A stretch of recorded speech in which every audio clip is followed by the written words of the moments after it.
Легенда покеру. Історія Дойла Брансона. Дойл Брансон народився 10 серпня 1933 року в Лонгворті, Техас. Його батько працював нафтовим інженером, а мати була домогосподаркою. Дойл виріс в традиційній американській сім'ї серед 4 дітей. В молодості Дойл мріяв про кар'єру в баскетболі. Він був талановитим гравцем і вже в старших класах школи виділявся на фоні інших спортсменів. Проте травма коліна, яку він отримав під час матчу, визначила його подальшу долю. Ця травма завершила його спортивну кар'єру, але відкрила двері до зовсім іншого виду змагань. У 1950-х роках Дойл почав грати у нелегальних покерних клубах. Це були маленькі і невеликі заклади, де він здобував перші навички та досвід у грі. Відомі покерні керівники дуже високо оцінювали таланти Дойла, тому він швидко зробив собі ім'я в цій галузі. У 1976 році Дойл виграв свій перший браслет WSOP, ставши одним з наймолодших гравців, які досягали такого успіху. У 1977 році він повторив свій успіх, зміцнивши свою позицію серед найвидатніших гравців світу. У 1979 році Дойл опублікував книгу «Суперсистема», в якій він поділився своїм знанням та стратегіями гри. Ця книга стала визнаною біблією покеру та змусила багатьох гравців переглянути свій підхід до гри. Вже згодом, через кілька років, він почав грати активно і онлайн-покер, де продовжував показувати високий рівень гри та домінування на сцені. Він продовжував бути невід'ємною частиною світу покеру, збільшуючи свою культовість серед нових поколінь і гравців.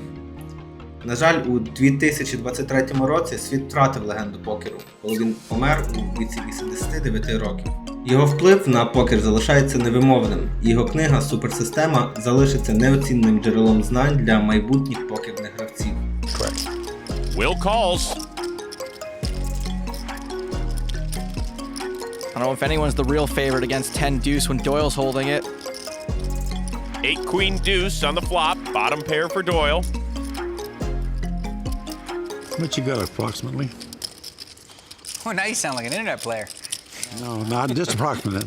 That's good. I can 50, see. 55, 60. I'm all in. Doyle's all in. Wow. Fire up the TiVo, it's the Doyle show. Doyle Brunson poker, baby. Will folds. You said it. Doyle shows the Brunson. Oh, no. You just can't help it with that hand. Doyle just can't help it. This is Doyle's hand, right here. It's very loose with my money. It's a world champ. I know his hand. Action on Jason Mercier. Unopened button. 10 deuce of hearts. There's no straddle. Eugene, you're supposed to straddle. Raises to 1200 with the Doyle.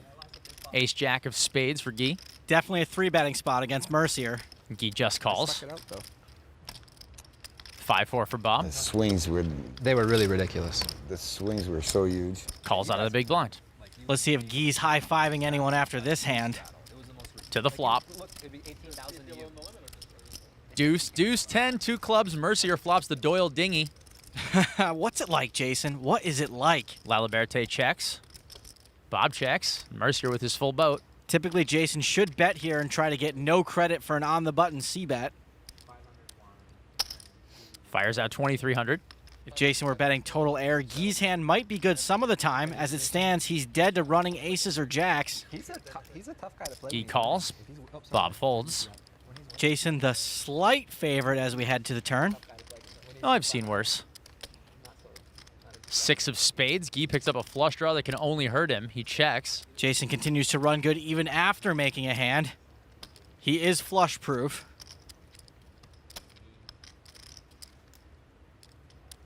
How much will he bet? 6,100. Given that there's still a shot his hand could be good already, Guy pretty much has to call with a nut flush draw.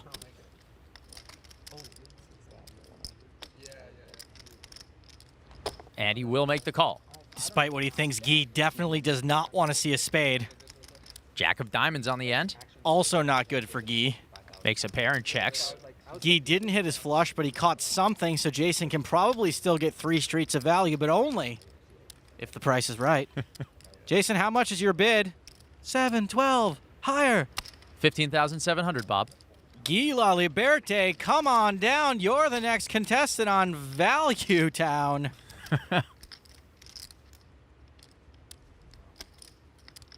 And Guy calls. I was there. Good night. Doyle Branson. And I got my jack at the end. 2 spades. Oh my God. The spades come. I get some. That spade not coming is the worst beat I've ever seen Jason take. Bryn Kenny. 10 deuce, the Doyle Branson. Raises to 1400.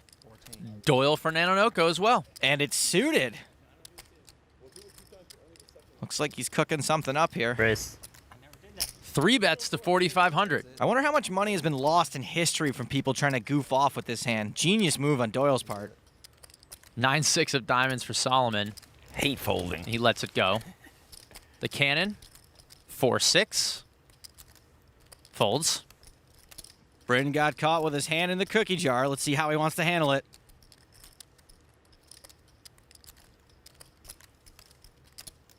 He hasn't folded yet. Looking at his chips. And reaching for some big ones.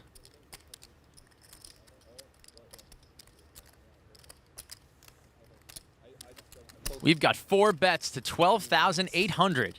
Sick pre-flop bluff. And Lou lets it go. Quickly. Nice hand.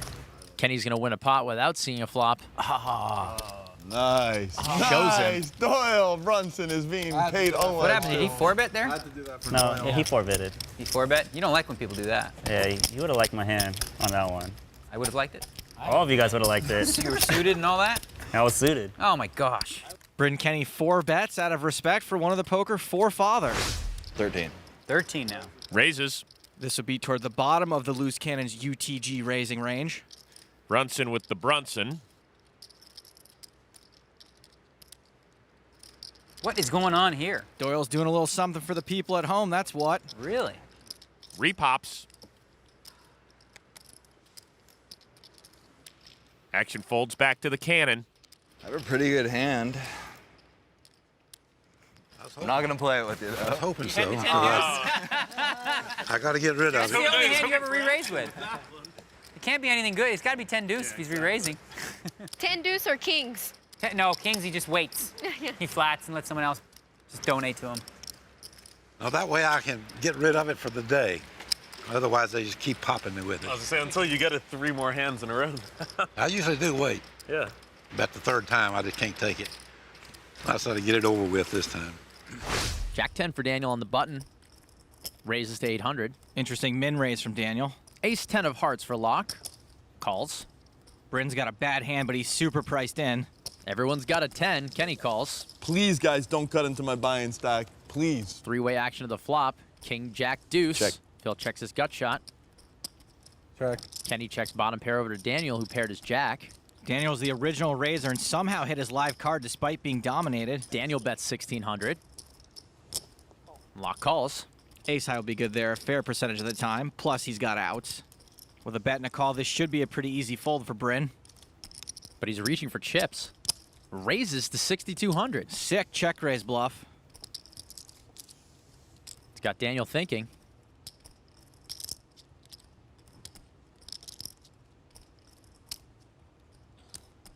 Bryn gets Daniel off his hand, and Lock too. I feel Lock beat. He had Bryn beat too. Yeah, but I was gonna get My there. favorite hand. Can I see the turn? King deuce suited. I had. best hand Can I see the turn? Shows him the bluff. Deuce 10. Oh, a little bluffy. You were drawing so dead too, because I had Jack 10. So Bryn Kenny shoves it in Daniel's face there, and that can only add to his no-holds-barred reputation. Action on Joe Hashem. I always find a way to win. 10 deuce. Joe's been threatening to raise this hand all week. It's not a straddle, right? No. 1,200. Raises. There it is. It's not a very good hand, UTG or at all. Daniel folds. Galfond calls. Jones. 10-4, good buddy. Over and out. Brunson folds. Seaver. 9-8. Looks like he's going to defend his big blind. Does with a call. 3 to the flop. Deuce 5-7, 2 diamonds. Seaver checks his gut shot. Joe had the pre-flop lead. Let's see how badly he wants to impress Doyle. He's got bottom pair. Bets 3,100. Same bet every time. Galfond with middle pair. Calls. Seaver's got 2 overs to go with his gut shot.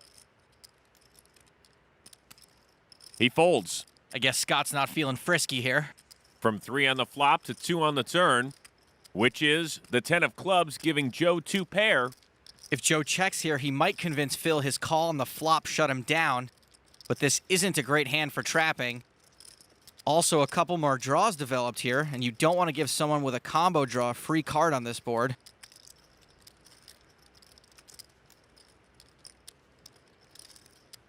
Hashem bets 8,500. Hashem raised pre-flop, now he's let out twice, and he's one of the tighter players at the table.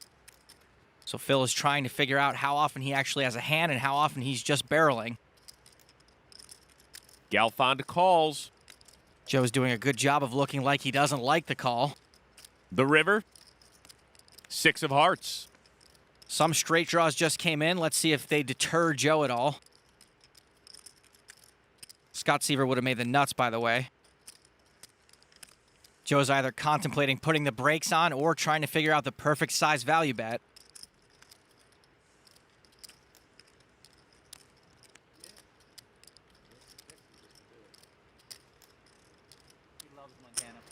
Hashem bets 12,500.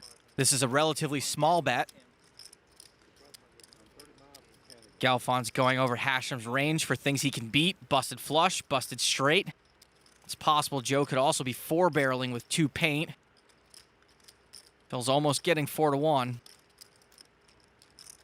If he's thinking about calling, Phil's hoping Joe's been driving the lane with a hand like ace-king or ace-queen.